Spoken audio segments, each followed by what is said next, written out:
Poor infrastructure, skills shortages, safety concerns and nationalization were just a few of the buzzwords at this year's African Mining Indaba. The event, which brought together over 7,000 of some of the most influential professionals in African mining, tackled major challenges to investing in mining in Africa, a continent where we are experiencing significant growth against a backdrop of global economic uncertainty and fluctuating commodity prices. Africa is a continent that has grown more than 6% in the last year, and growth is expected to continue for years ahead. This comes on the tail of many years of similar growth, so investors are discovering Africa as the continent for mining opportunities. For many investors, including those who are here at this conference, the profits in the future are not going to be made in Europe. They know that Europe is heading for a recession. It's not going to be in the United States, even with the better signs which are happening now. They know that it's going to be in emerging countries. And our own data are showing that the developing world is going to grow at 5.4% in the year to come. So that's why we have so many participants here, and that's why they believe that it is in the developing countries, and in Africa in particular, that they can still find opportunities for profits. But in order for the continent to fulfill its potential, it needs to overcome a number of challenges.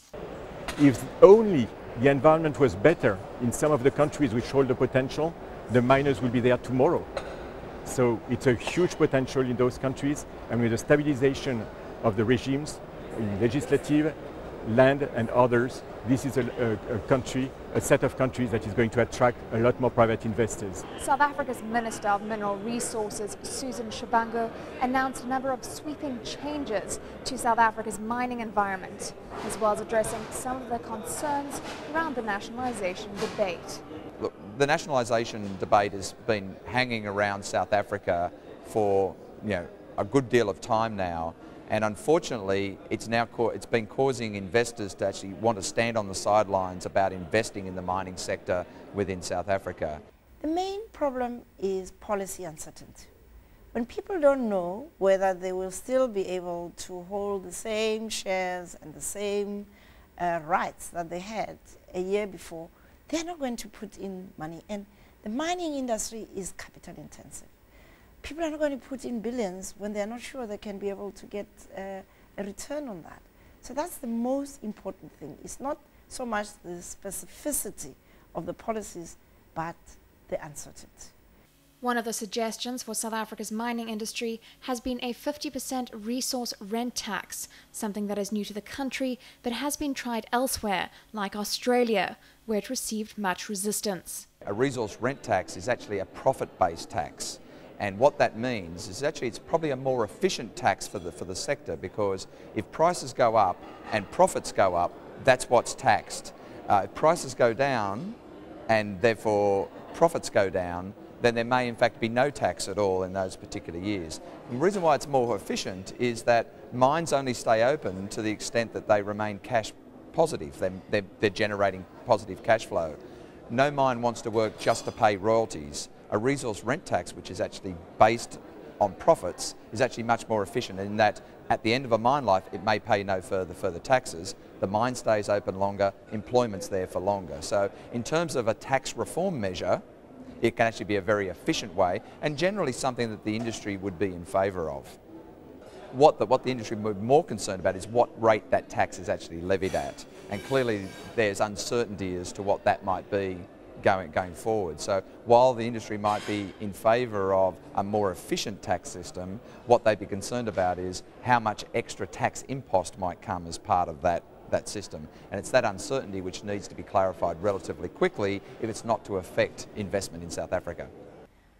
I have serious doubts about the wisdom of South Africa tightening its regulatory environment, particularly the so-called windfall tax, which has not worked anywhere in the world.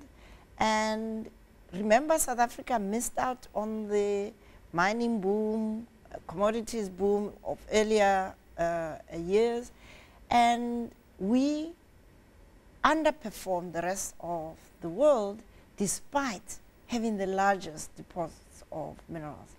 Now, any government that wants to see the greatest benefit for its people would ask itself, before considering the steps that are proposed, whether or not it is in the interest of South Africa and its people to pursue those suggested changes.